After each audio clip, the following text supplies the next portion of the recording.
Hola, esto es New Books Network en español. Gracias por sintonizar nuevamente New Books Network en español, un podcast de The New Books Network. Soy Pamela Fuentes, anfitriona del show. Hoy hablaremos con Ana Laura de Giorgi sobre su nuevo libro, Historia de un amor no correspondido, Feminismo e Izquierda en los 80, publicado por Sujetos Editores en 2020. Ana Laura de Giorgi, bienvenida al show. Muchas gracias por este espacio. Ana Laura, ¿podrías hablarnos un poco acerca de ti? ¿Te podrías presentar ante la audiencia, por favor? Bueno, mi nombre es Ana Laura, soy uruguaya, nací en Uruguay, en una ciudad en Maldonado, no en la capital. Nací en la década del 80, o sea que recién se comenzaba a terminar la dictadura en Uruguay. Soy de esa generación que nació ahí en ese proceso político de transición. Cursé mi educación formal en esa ciudad y luego me trasladé a la capital a realizar la universidad. Estudié ciencia política a nivel de grado, realicé la maestría en ciencia política también, y luego me fui a Argentina a hacer el doctorado en ciencias sociales, y allí hice el doctorado en ciencias sociales, donde hice mi tesis doctoral, que luego dio lugar a este libro. Viví en Montevideo 20 años, soy docente, investigadora de la Universidad de la República, docente full time. Y hace casi 2 años me fui de la capital de nuevo y ahora estoy viviendo en un pueblito de pescadores que se llama Jauregui Berri. Viene en contacto con la naturaleza y los perros y los gatos y las plantas. Sigo trabajando en la universidad y esta es mi vida por ahora. Ya nos dices que este libro viene de tu tesis doctoral, pero ¿cuál es la historia? ¿Cuál fue el proceso para escribir Historia de un amor no correspondido? Bueno, fue un proceso muy largo. La tesis fue una tesis que se escribió en un proceso largo. Yo hice el doctorado en Argentina y yo venía a estudiar la izquierda uruguaya. Esa había sido mi tesis de maestría, que también había sido publicada en formato de libro, cuyo título es Las tribus de la izquierda, que ahí yo trabajé con socialistas, comunistas y tupamaros, que son tres colectivos protagonistas de la izquierda en los 60. Entonces yo era una persona que venía estudiando a la izquierda, a las izquierdas, y quería moverme de época, moverme hacia los 80, que era una década que estaba muy poco estudiada. Y bueno, lo que sucedió es que cuando llegué a los 80 me encontré con un montón de actores que no eran solo los actores partidarios y no solo los actores de la élite militar, que son los que se suelen estudiar mucho cuando se estudian las transiciones políticas, sino que bueno, que me encontré con el movimiento de derechos humanos, con el movimiento de las mujeres y dentro del movimiento de las mujeres con un movimiento feminista. En esos años que yo empecé el doctorado en 2012, no existía esta efervescencia feminista que tenemos hoy, no estaban las jóvenes invadiendo las calles, no, los archivos estaban guardados en las casas de las protagonistas, no había influencers feministas, no había programas, no había Michu, no había un montón de fenómenos políticos que estallaron en esos últimos años. Entonces, bueno, yo la verdad que descubrí a esas feministas de los 80 y un poco que me vi muy seducida a saber qué era lo que había pasado con ellas. Y bueno, después empecé a replantearme todas las preguntas de investigación, porque ahí también fue como un ida y vuelta. Y me di cuenta que no podía entender a esas feministas de esa época sin entender la izquierda. Entonces, como que volví un poco a los estudios de la izquierda. Entonces, sí, ahí estuve unos cuantos años haciendo la tesis doctoral, en un enorme trabajo de archivo que tuve que hacer porque no había archivos, los archivos estaban en las casas de ellas.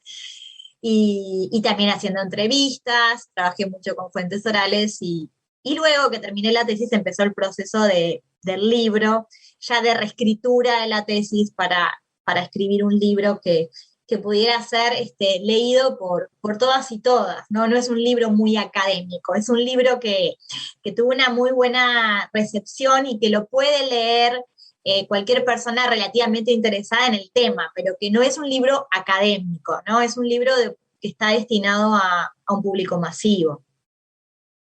Sí, y vaya, esa es una de las muchas luces del libro, la facilidad con la que se lee y con la que nos introduces rápidamente a los temas. Vayamos a la introducción. Allí planteas una pregunta que me gustaría tomar prestada y parafrasearla para comenzar a hablar del contenido del libro. ¿Desde qué lugar narras la historia feminista? ¿Qué lugar tienen los materiales y las voces que consultaste para tu investigación en la historia que construiste? Bueno, eso también fue un proceso, ¿no? Porque, bueno, mientras yo estudiaba este fenómeno de aquellas que devinieron feministas, yo también iba aprendiendo conceptos, iba aprendiendo un lenguaje, me iban pasando cosas a mí. Hice la tesis en un momento muy particular de mi vida, con cierta edad, ¿no? Con cierta experiencia de vida, también con situaciones dramáticas y que tienen que ver con el orden de género. Entonces, bueno, eso también fue una interpelación muy grande, ¿no? Yo aprendí un montón para transmitir ese conocimiento a otras personas, pero también un conocimiento que me interpeló y que me movió a mí. Entonces, esta fue una interrogante constante desde qué lugar escribir y para quiénes escribir, ¿no? Y bueno, y esto otro que tú me comentas, también lo que tiene que ver con las fuentes escritas y con las fuentes orales, que cada una de esas fuentes implicaron un desafío. Me encontré con una enorme cantidad de archivos que habían estado guardados y protegidos y cuidados justamente para que alguien los consultara, ¿no? Y eso me habló también bueno, de una característica de ese feminismo que yo estaba estudiando, que era un feminismo que había escrito mucho, que había dejado en el papel, ¿no? Un feminismo que tenía una vertiente intelectual, pero no intelectual por elitista, intelectual de que trabajaba desde la palabra escrita, desde los conceptos y desde las ideas. Entonces, bueno, ahí me reconecté con un montón de conceptos e ideas que hoy en día están totalmente vigentes. Entonces ahí había que hacer como un ejercicio de traducción de aquellas palabras y de aquellos conceptos a algunos nuevos conceptos de ahora y también a aquellos viejos conceptos que hoy en día están vigentes. Y otro tanto me pasó con el tema de las fuentes orales, ¿no? Cómo hablar con ellas. Algunas ya no están, algunas fallecieron, pero otras, muchas, bueno, están militando, otras no militan ya, pero bueno, hablar con ellas y sobre todo reconstruir lo que había sido como la experiencia concreta de vida, porque a veces cuando miramos la literatura de los movimientos sociales, tenemos estudios que nos narran grandes movimientos sociales, pero no sabemos quiénes los habitan. Bueno, entonces a mí eso a veces un poco me pasa muy seguido con la literatura de los movimientos sociales, ¿no? El movimiento feminista, el movimiento gay y lésbico, el movimiento de derechos humanos, el movimiento ecologista, pero ¿quiénes habitan esos movimientos y quiénes los construyen? ¿Y cuáles son las trayectorias de esas personas que nos hacen entender por qué ese movimiento es así y no es de otra forma?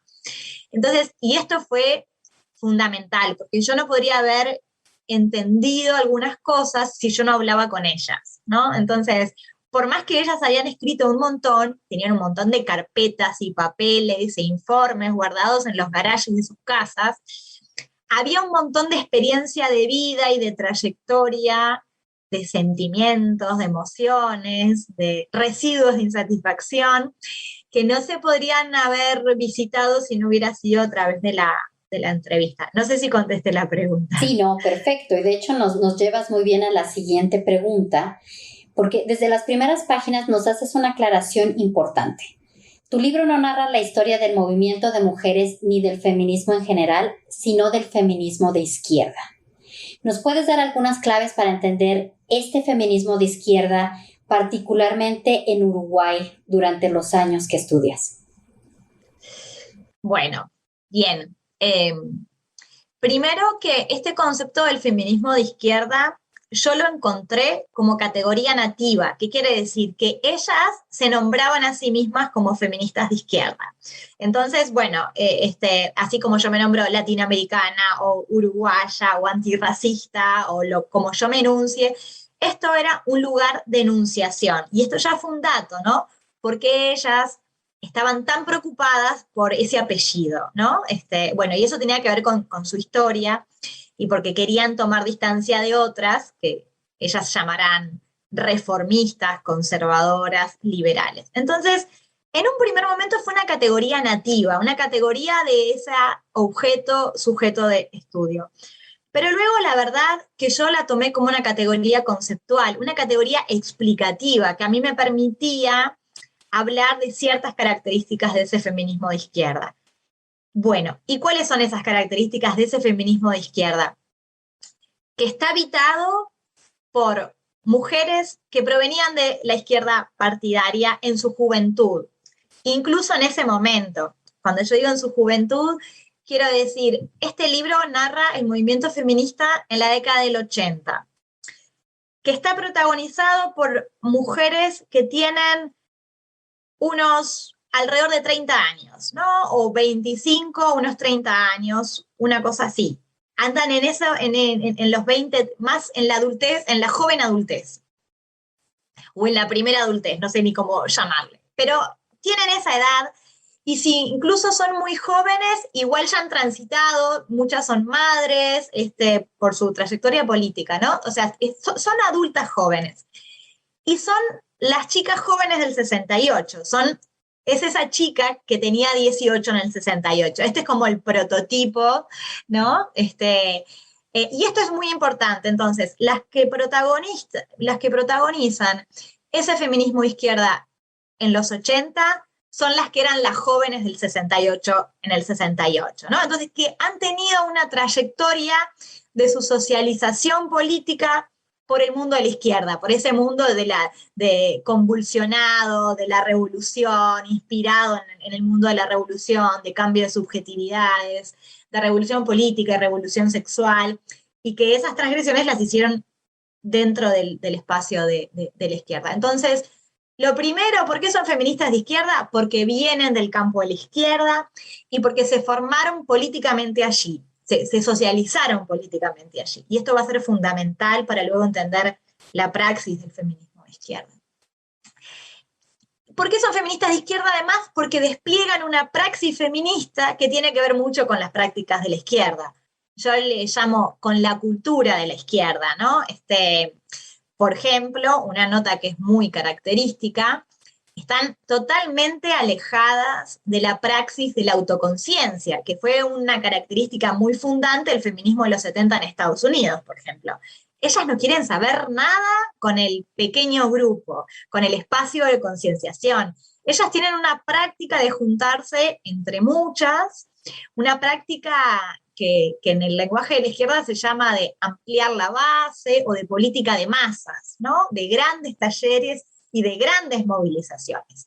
Tienen temor a esto de juntarse entre pocas, lo consideran una actitud pequeño burguesa, elitista, todo esto entre comillas, ¿no? No puedo hacer las comillas en la radio, pero imagínense las comillas.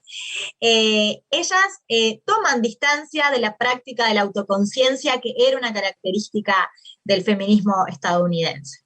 Entonces tienen una práctica de ampliar la base, de hacer talleres, pero también en estos talleres hay algo que, bueno, que es muy tradicional y también es parte de la cultura de la izquierda, donde hay unas que le enseñan a otras, hay unas que transmiten los conceptos a otras. No es un círculo horizontal, donde están todas sentadas en ronda, en el piso, ¿no? Donde afloran las emociones, sino algunas traen algunos conceptos e iluminan, ilustran a otras y hacen ese trabajo de pedagogía feminista y ese trabajo de generar conciencia. Entonces, su práctica está orientada al Estado y está orientada a los partidos, ¿no? A los grandes cambios. Entonces, su práctica también tiene que ver con una práctica que se parece mucho a la práctica de la cultura de la izquierda, de las distintas izquierdas, pero en fin, de la izquierda, para hacer un gran trazo. Y el último concepto o dimensión de este feminismo de izquierda es la interpretación que ellas hacen de la opresión de género. Es una interpretación que en términos muy amplios podemos decir en clave marxista. Entienden la opresión de las mujeres a través de un fenómeno que es el fenómeno del trabajo. Leen la opresión de las mujeres a través del fenómeno del trabajo, ¿no? Y acá aparecen estos conceptos de esa época como el del trabajo invisible o el de la división sexual del trabajo. La verdad que la palabra patriarcado aparece poco. Aparece mucho más la palabra capitalismo que la palabra patriarcado, ¿no? El orden opresor es el orden capitalista. Y claro, el orden de género es funcional al orden capitalista. Entonces, ellas entienden la opresión y el lugar subordinado de la mujer, por ejemplo, a partir del fenómeno del trabajo, ¿no? Cómo las mujeres realizan un trabajo no pago, esto de la división sexual del trabajo o la de la doble jornada, la reclusión de las mujeres en el mundo doméstico. Están preocupadas por la domesticidad, que lo podríamos leer en una clave de Betty Friedan, pero toman distancia de eso. Entonces la preocupación no es la domesticidad, sino la preocupación es, bueno, hay un trabajo que se realiza que no es pago y que está menospreciado, que tiene que ver, bueno, con un trabajo que tiene un valor de uso y no un valor de cambio, muy en términos marxistas, y que por eso es menospreciado, y ahí las mujeres quedan encerradas en ese mundo doméstico, y eso es funcional al capitalismo. Entonces, ellas están todo el tiempo explicando en revistas feministas, en boletines, en talleres, cómo el orden de género es un orden que tiene a las mujeres capturadas en el mundo doméstico porque eso le es funcional al capitalismo. Esto estoy haciendo un trazo muy grande, pero esta es la interpretación. Entonces, no hay una interpretación de otro estilo que esté afincada en el deseo, ¿no? En el mandato heteropatriarcal, en la sexualidad obligatoria. Eso podría tener otra vertiente feminista. Así que por eso son feministas de izquierda, por sus trayectorias, por su praxis y por las ideas que predican y que divulgan y bueno, y que elaboran también, ¿no? Hablando de estas ideas, en el primer capítulo presentas a la mujer nueva a través de diferentes anécdotas, muy entrañables todas las anécdotas que nos presentas, nos dan mucho en qué pensar. ¿Podrías decirnos quién es la mujer nueva? ¿Cuál es su relación con la idea del hombre nuevo? Y cómo algunas de las anécdotas marcan rupturas o quizá continuidades, ya tú nos dirás, con generaciones anteriores.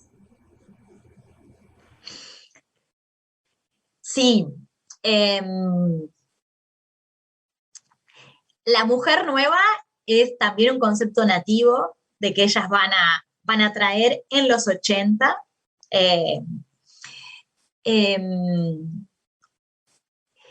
Que viene a ocupar un poco el lugar de la mujer nueva o de la mujer emancipada, que era un término que también se usaba sobre todo en la década del 60. Pero bueno, ¿quién es la mujer nueva? Es una mujer que tiene otra subjetividad, seguro, y que logró desafiar y desobedecer el horizonte doméstico, ¿no? Y son ellas mismas, ¿no? Ellas están leyendo su experiencia, ellas en su juventud, y ahí la ruptura con las generaciones antecedentes es una ruptura total, ¿no? Es una ruptura muy grande.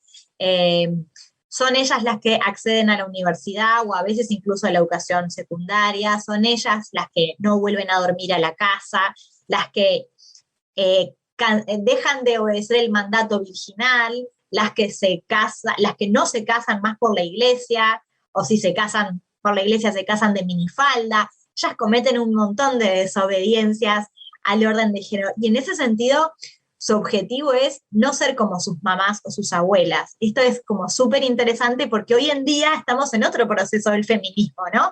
De cómo reconectarnos con nuestras mamás y con nuestras abuelas y ver, ¿no?, cómo una mediación patriarcal nos alejó de nuestras madres y nuestras abuelas y recuperar esas genealogías. En aquel momento del feminismo, la lectura que ellas hacen es la mujer nueva, o para construir un nuevo modelo de mujer hay que dejar atrás al modelo de mujer que nuestras madres o nuestras abuelas nos ofrecieron, que era el de la mujer doméstica, el de la mujer obediente, el de la mujer encerrada en el espacio doméstico. Entonces, claramente ahí hay una ruptura muy grande con las generaciones anteriores. Ellas, en general, no van a reivindicar a sus madres y sus abuelas, ¿no? Se van a reivindicar como justamente impugnadoras de las trayectorias de las madres o de las abuelas.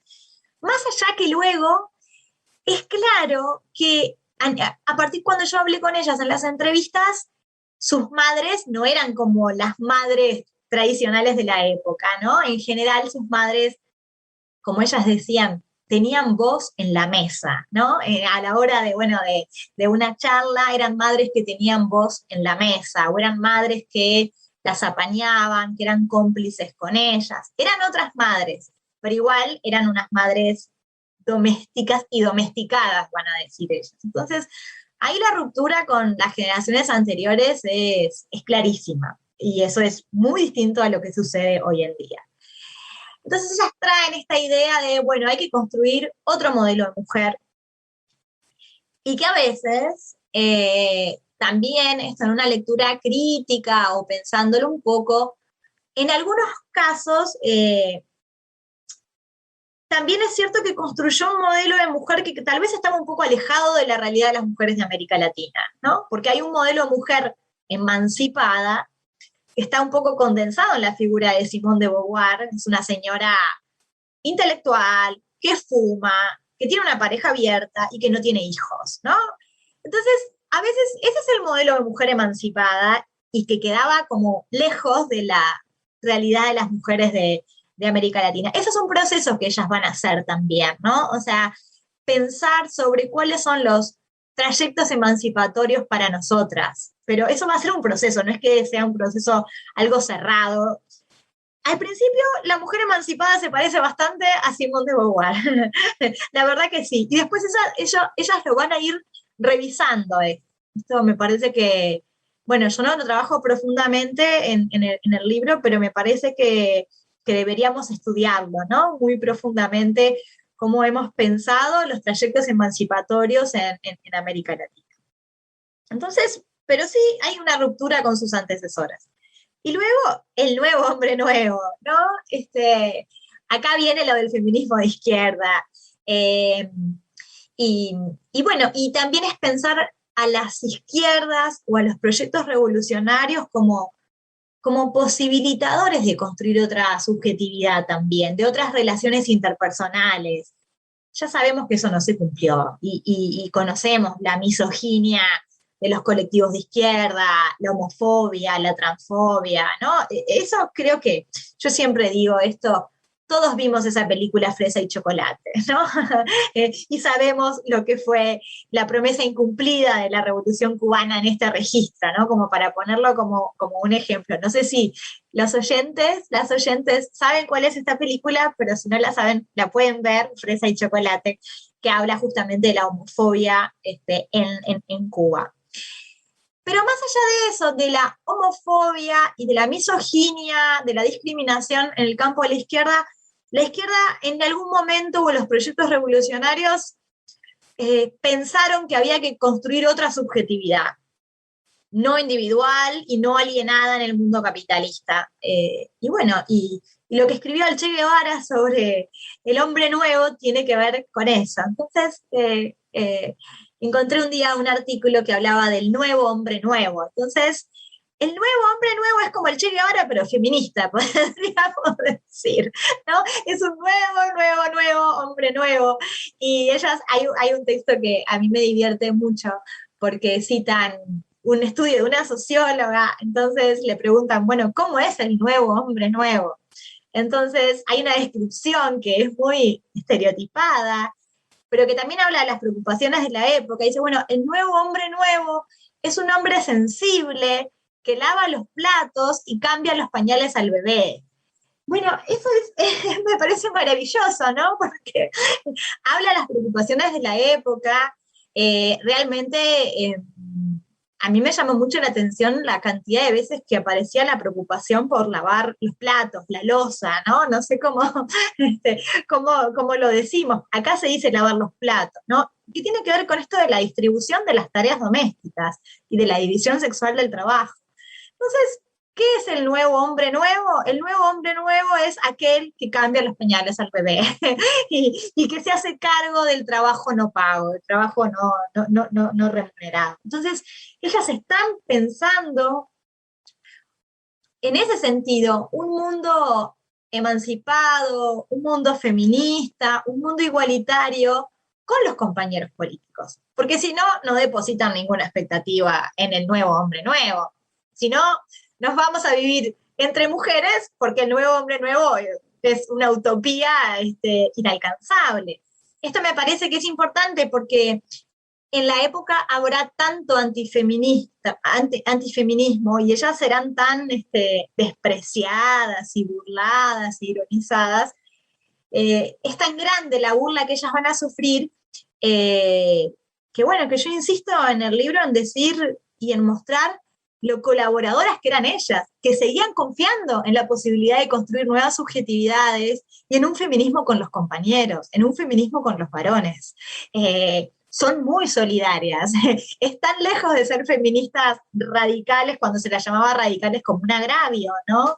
Y eso tiene que ver con el campo de la izquierda, de que eran mujeres que habitaban espacios mixtos, que militaban con varones y que su vida afectiva estaba atravesada por los varones. En su mayoría eran heterosexuales, en su mayoría tenían hijes, entonces no podían concebir un mundo sin varones y para construir un mundo igualitario se necesitaba el nuevo hombre nuevo. Estos son como figuras literarias o recursos, pero me parece que condensan mucho las expectativas y, bueno, las expectativas, ¿no? Sí, no, completamente de acuerdo. Y vaya, tu libro nos pone en contacto con diferentes experiencias de mujeres. Hablemos de la llegada del terrorismo de Estado y cómo estas circunstancias políticas trastocan la vida de muchas de las mujeres que están en tu libro. Nos comentas que hay diferentes situaciones en las que se enfrentan con un yo mujer o lo descubren desde el exilio, en prisión o en el incilio. ¿Nos puedes hablar de estos descubrimientos y de estas relaciones de poder que se cuestionan en estas circunstancias? Sí, son distintas, pero todas tienen un conector común, ¿no? Volvamos a la chica del 68, a la que está ocupando la universidad, la que está ocupando la calle, la que está en las movilizaciones, la que se está manifestando, o incluso la que está aprendiendo a manejar un arma, ¿no? Porque la chica del 68 habita izquierda legal y habita izquierda armada, ¿no? Hay distintas trayectorias. Pero bueno, más allá de los distintos colectivos que habiten, son chicas emancipadas, ¿no? Que no volvieron a dormir a la casa, ¿no? Entonces tienen mucha fuerza y no quieren volver a la casa, no vuelven a dormir y no quieren ese horizonte doméstico que tuvieron sus madres y sus abuelas. Y lo que sucede es que viene el golpe de Estado, viene una dictadura con unos niveles de terrorismo muy grandes, de violencia, y por esto del régimen del terror, y es un régimen de dictadura que no solo viene a cancelar una revolución política, sino también una revolución en el orden de género. Y el disciplinamiento a nivel del orden de género va a ser un disciplinamiento muy fuerte. En cualquiera de las tres experiencias yo trabajo la cárcel, la prisión, el exilio y el incilio. El incilio es ese proceso de estar encerrada dentro del propio país, ¿no? Encerrada en una vida doméstica. Es decir, ir a trabajar o estudiar, a veces una carrera en una universidad intervenida, ¿no? Intervenida por los militares, pero por supuesto con cero posibilidad de militancia o de acción política, una vida muy rutinaria. Cualquiera de las tres experiencias, tanto el exilio, el incilio, como la cárcel, de una u otra manera ellas son devueltas al mundo doméstico, ¿no? Son sacadas de la calle y devueltas al mundo doméstico. Por supuesto que la experiencia más terrible es la del terrorismo, la de la cárcel, ¿no? La peripecia carcelaria. Las mujeres fueron brutalmente tratadas, torturadas, la mayoría sufrieron violencia sexual, y durante todo su periodo de peripecia carcelaria, que en general fue muy largo, acá la dictadura duró mucho tiempo y hubo mujeres que estuvieron 13 años presas, y en esa época implica que transitaron toda su juventud, ¿no? Con esa edad, pensamos que si son presas a los 18, 19 años, o 20 años, ¿no? Pasan sus años de juventud adentro de la cárcel. Hay algunas que serán mayores, pero la mayoría no, la mayoría son muy jóvenes.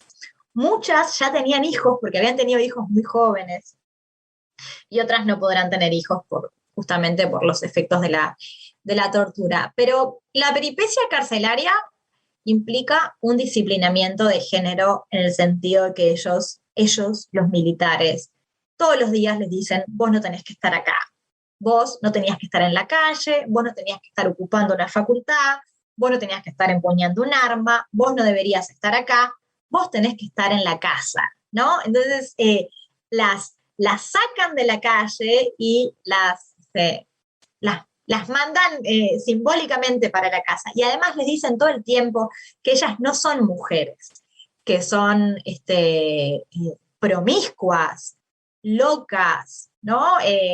Todo lo que tiene que ver con el desvío. Entonces, y de alguna manera,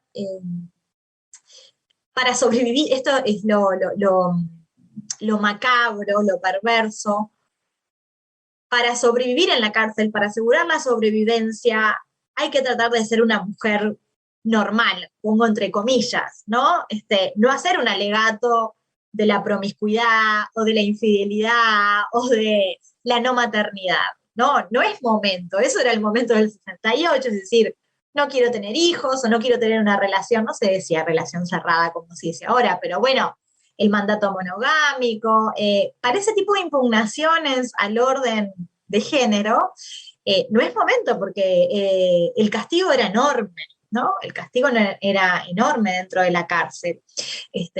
A partir de la violencia sexual, ¿no? Una no podía estar haciendo alegato sobre un alegato contra el matrimonio, contra la monogamia, porque el castigo era la violencia sexual. Entonces, hay una vuelta a ese modelo de mujer cerrado y domesticado a través de la violencia, que es muy fuerte. Y ni que hablar en lo que refiere a la maternidad. La verdad que nos merecemos todavía, nos debemos muchísimos estudios profundos y dolorosos también, sobre cómo fue intervenida la maternidad durante los terrorismos de Estado, que luego fue muy difícil desobedecer el mandato de la maternidad. Esto es complejo, pero bueno, bebés secuestrados, madres que tenían bebés y que no podían verlos porque les cancelaban las visitas, mujeres que no pudieron tener hijos porque fueron forzosamente esterilizadas por la tortura, o porque se les pasó el periodo reproductivo también, ¿no? La cantidad de mujeres que dejaron de menstruar durante la peripecia carcelaria. Entonces, bueno, ¿cómo hacemos para desobedecer el mandato de la maternidad cuando o te secuestraron a tu hijo, o tenés un hijo y no te permiten verlo, o cuando te dejaron estéril, o cuando se te pasó el tiempo vital? Entonces, este mecanismo perverso, ¿no?, de cancelar de alguna manera desobediencias al orden de género. Es como complejo entender esto, pero esto como que merece ser estudiado profundamente. Entonces, en ese proceso, ellas se dan cuenta, porque la experiencia carcelaria es una experiencia muy fuerte donde todos los días les dicen que son unas putas y por eso las violan, ¿no? Disculpen que utilice este lenguaje tan terrible, pero así las llaman, ¿no? El agravio es total. Y ellas reflexionan sobre eso y se dan cuenta, ¿no? Que acá, en la cárcel, acá estamos como en un laboratorio de género, ¿no? Donde nosotros no solo estamos siendo castigadas por revolucionarias, acá hay otro castigo. Entonces, ese proceso es súper interesante también. Ahí viene una reflexión muy profunda sobre el ser mujer, sobre el yo mujer y sobre la opresión, que tiene que ver con esa experiencia del terror y de la violencia institucional en tanto mujeres, que ellas no la habían vivido, ¿no? Es como, estaban en la calle, eran chicas emancipadas, no volvían a la casa. Por supuesto que habían tenido algún que otro disciplinamiento, pero no como esa experiencia extrema disciplinadora de género. Esto es la clave, que ellas lo sufren en carne propia y ahí se dan cuenta que hay un orden de género, ¿no? Es como ese devenir feminista en un proceso muy dramático, que a veces devenimos feministas a través de la tragedia, a veces a través de otras cosas, pero a veces a través de la tragedia. Bueno, ellas devienen, las que están en la cárcel, algunas devienen feministas a través de esa experiencia muy, muy trágica. Y bueno, me queda el exilio y el incilio todavía debe estar agotado. Sí, si quieres, nos enfocamos un poco en el exilio, porque quizá la pregunta que viene se pueda atar al exilio, entonces podemos conectar allí si quieres. Ahí va. Bueno, en el exilio no tenemos la violencia institucional, pero también se quedan sin la calle, sin la militancia, sin la posibilidad de ser una chica emancipada. Y en general la mayoría tienen hijos, entonces se van al exilio con sus hijos. Y son las que se hacen cargo de las tareas, son las que se hacen cargo de aprender y enseñar el idioma nativo del país de acogida, de buscar escuela, de buscar el sistema de salud, de buscar trabajo, de buscar vivienda, mientras los compañeros políticos están militando en el comité del exilio. Entonces, bueno, ahí ellas, como ellas dicen, ¿no? Los compañeros nos sacaron de la cocina para llevarnos a la revolución y luego nos devolvieron a la cocina.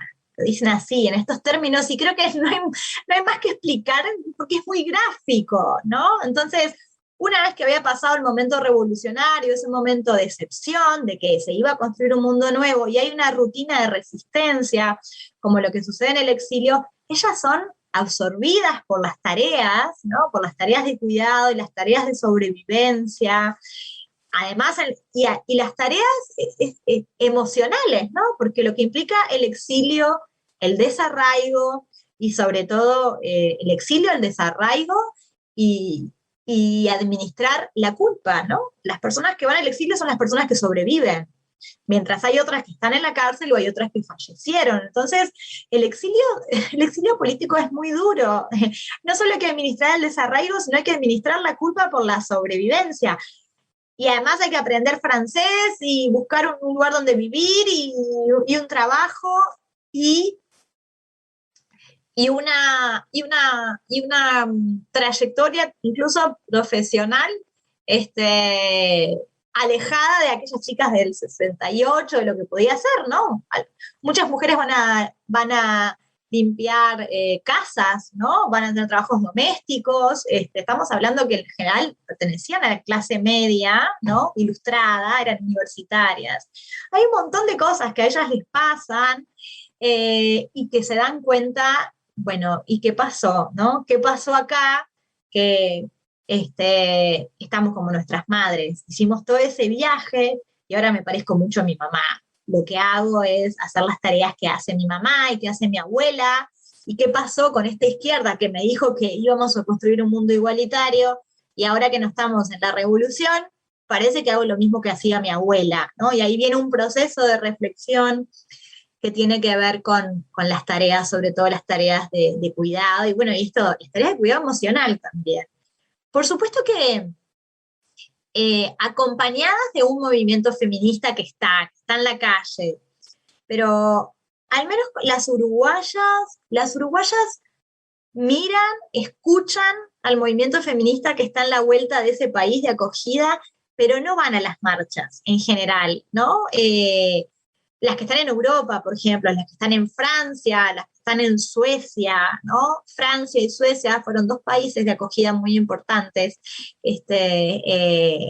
Entonces ellas van a la vereda y ven pasar la marcha, sí las miran, hay una curiosidad, pero no bajan a la calle y no cantan los cánticos. Se los acuerdan, me los cantaron a mí, pero no se animaban a cantarlos. Entonces están ahí, están cerquita. Pero digo esto porque en el menosprecio feminista de la época y en el antifeminismo también hubo una lectura muy simplista de decir, ay, las militantes se fueron al exilio y se hicieron feministas, como abandonaron la izquierda y se hicieron feministas. La verdad que eso no es así. El feminismo está cerca, las seduce, las contamina, las convoca, pero ellas no se tiran de cabeza a la piscina. La verdad que su reflexión feminista es porque se tienen que quedar cambiando en los pañales al bebé mientras el compañero va al comité del exilio. O sea, es como una cosa mucho más concreta, ¿no? Una reflexión mucho más concreta, sí. Y después hay otros exilios también, que no son los europeos, sino que son los latinoamericanos, donde hay otro proceso de interpelación también,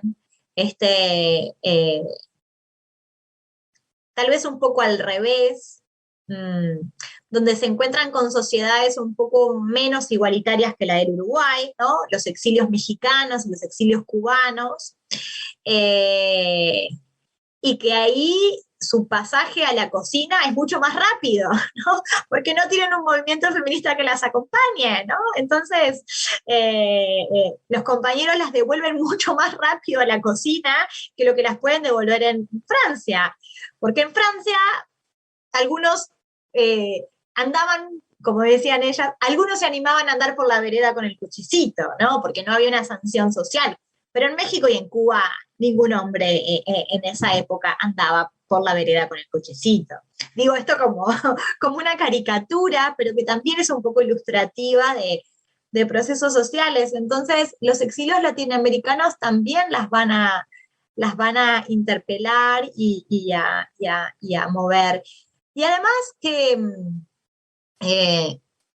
en algunos otros casos de otros exilios, donde los exiliados y las exiliadas llegan más destruidos y desarmados porque sus organizaciones políticas están devastadas. Las organizaciones políticas uruguayas sobreviven. Y esto implica que hay mucha contención, pero también mucho control, ¿no? Bueno, el Partido Comunista está en el exilio, ¿no? El Partido Comunista Uruguayo se va al exilio, entonces aloja, protege, acompaña, pero también hay poco espacio para desalinearte. Esto también es una característica del exilio uruguayo que creo que la sobrevivencia, por suerte, por supuesto, ¿no?, de los militantes y las militantes, también luego hace que sean mucho más contenedoras, pero que uno no puede hacer la vida que se le antoja por más que esté en otro país, ¿no? Esto de, me voy a otro país y me armo y empiezo de cero, nueva vida, ¿no? Bueno, una dice siempre, me voy y empiezo de cero. No era tan fácil empezar de cero cuando eran parte de colectivos políticos. Por eso sus procesos feministas se dan dentro del campo de la izquierda, sus devenires y su reflexión feminista se da ahí. Sí, claro. Y bueno, a estas alturas de la entrevista, creo que debo hacer una confesión. Yo disfruté todo tu libro, pero el capítulo de se va a acabar la dictadura patriarcal, mira que me cuesta decirlo sin hacer el cántico, ¿no? Pero bueno. ¡Lo podemos cantar! Sí, ¿verdad? Se va a acabar la dictadura patriarcal. Hay algo muy especial en la forma en la que comunicas la relación entre las emociones y el espacio doméstico, además de que utilizas todo este análisis de ilustraciones, de caricaturas. Entonces, me gustaría ir cerrando esta conversación hablando de la importancia de las emociones, del sentir dentro del espacio doméstico y cómo esto se relaciona con el lugar que las mujeres tienen en la participación política de aquellos años. Sí, esto que tú comentas, Pamela, es súper interesante y es algo, la verdad, que, bueno, que yo descubrí realizando esta tesis, que tiene que ver con cómo la discusión, el debate y la reflexión sobre los sentidos de la democracia de la época había interpelado un montón de debates y pensamientos y reflexión, ¿no?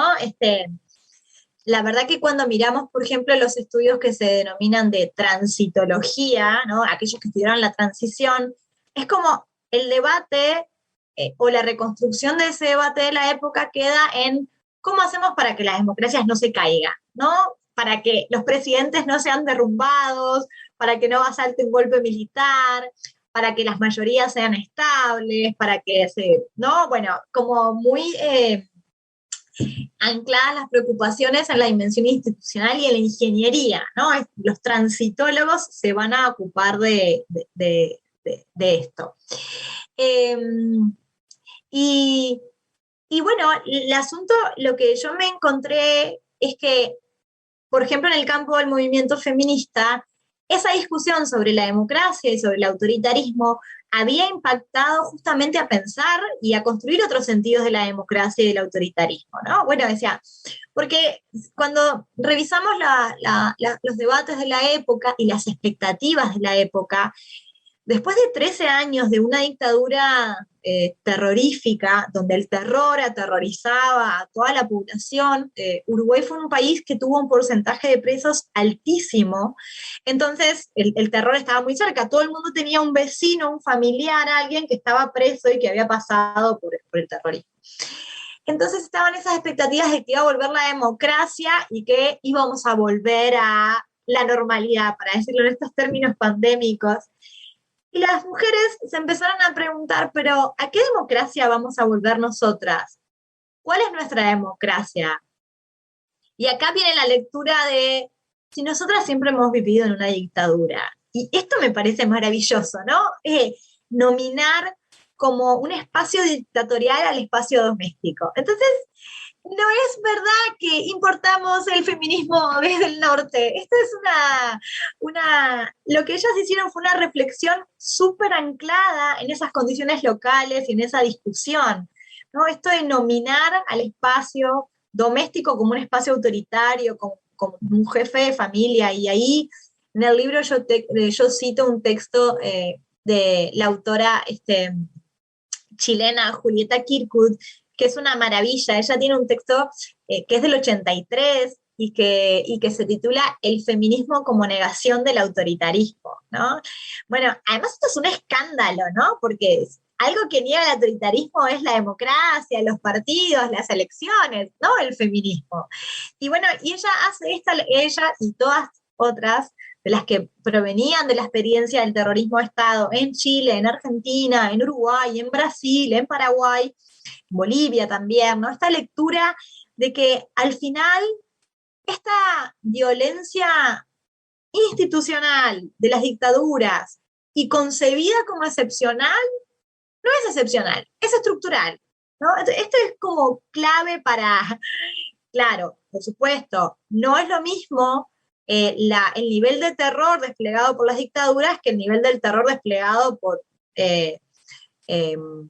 un marido violento, pero también acá hay una reflexión sobre el cuerpo de las mujeres y una reflexión sobre la violencia sexual, ¿no? También acá hubo una reflexión, bueno, las dictaduras violaron a las mujeres, pero los maridos también violan a las mujeres, ¿no? Y esto, bueno, a mí me parece súper interesante esta reflexión que ellas hicieron y cómo empezaron a denunciar la asimetría, la injusticia de la desigualdad del orden de género dentro del espacio doméstico. Y bueno, y vos hacías mención a esa caricatura de esa señora que va con ese cartel que dice, se va a acabar, se va a acabar. Ella va cantando, se va a acabar, y una puede completar, ¿verdad? O sea, porque no es una la que completa la frase. No solo que esa señora está en una marcha adentro de su casa, ¿no? Va con un cartel haciendo una manifestación adentro de su casa, sino que el señor autoritario que está en el sillón, esperando a que le sirvan la comida y que le alcanzan las pantuflas, dice que vino de una manifestación. Es decir, que es un compañero de izquierda, o es un compañero que protesta, digamos. No es un señor ejecutivo del orden militar. Ese señor que está ahí es el nuevo hombre nuevo que no se concretó. Entonces, esto me parece interesante también. Es como no, es la desilusión total, ¿no? De aquella que va con un cartel diciendo, al final vivimos en una dictadura y nuestros compañeros que luchan contra la dictadura también son autoritarios. Me parece súper interesante eso. Y bueno, lo de las emociones, bueno, eso, se dan cuenta de lo que me emociona cuando hablo. Lo de las emociones, solo cortito, ahí creo que hay residuos de insatisfacción, hay como indignación, hay un poco de rabia, hay enojo, pero también hay expectativa, ¿no? Porque esa señora está con un cartel, cree que se puede transformar algo. Distinto va a ser ya a fines de la década, ya ahí hay resentimiento, podríamos decir, ¿no? Esto me parece que está bueno también, como el repertorio de las emociones no es el mismo en toda la década. Al principio vamos a construir una democracia con feminismo, igualitaria, y que la democracia sea, como decían las chilenas, en la casa también, en el país y en la casa, ¿no? A fines de la época, de la década, no hay tantas expectativas y yo creo que la palabra es resentimiento, dolor, tristeza de que el nuevo hombre nuevo no llegó y que ese mundo no se pudo construir. Y justo otra de las virtudes de tu libro son los matices. Ahora ya no nos alcanza el tiempo para hablar de muchos de los temas que se quedan en el tintero, así que me queda invitar a la audiencia a acercarse al libro que escribiste, porque entre las preguntas que se quedan allí pendientes es si fue feliz o infeliz el matrimonio entre el feminismo y la izquierda, así que les invito a que se acerquen al libro de Ana Laura. Y bueno, agradecerte por compartir tu tiempo y tu conocimiento con nosotros. Antes de despedirnos, me gustaría preguntarte en qué nuevos proyectos estás trabajando, qué es lo que estás haciendo ahora. Bueno, muchas gracias por este espacio, Pamela. Bueno, en estos momentos estoy justamente en mi año sabático y estoy tratando de trabajar el feminismo latinoamericano desde autoras que no son solo desde el mundo de la academia, ¿no? Son las pensadoras feministas latinoamericanas. Bueno, yo pensaba hacer un gran trabajo de campo y viajar y consultar archivos y hacer entrevistas, y eso no pudo ser con la pandemia. Entonces estoy un poco bastante trancada aquí, pero de todas maneras, mi preocupación, que espero poder continuarla en los años subsiguientes, tiene que ver con reconstruir esta idea del pensamiento feminista propio, ¿no? Desde las condiciones locales. Esto que hice para Uruguay, de ver cómo la experiencia de la dictadura o la experiencia de la movilización de la democracia no solo había impactado, sino que es imprescindible para entender ese proceso feminista, bueno, entender eso para el resto de los países desde aquellas que fueron protagonistas, ¿no? Entonces, bueno, estoy tratando de trabajar en eso, en el pensamiento feminista latinoamericano, que llamo yo. Es un proyecto no solo interesante, sino muy necesario, me lo parece. Entonces, aquí estará el espacio abierto cuando quieras compartirlo con la escucha de este podcast. Muchas gracias por estar en este episodio. Disfruté muchísimo nuestra conversación. Muchas gracias a ustedes. Y gracias a quien esté allá afuera escuchando este podcast sobre el libro Historia de un amor no correspondido, Feminismo a Izquierda en los 80. Hasta la próxima. Gracias por escuchar New Books Network en español.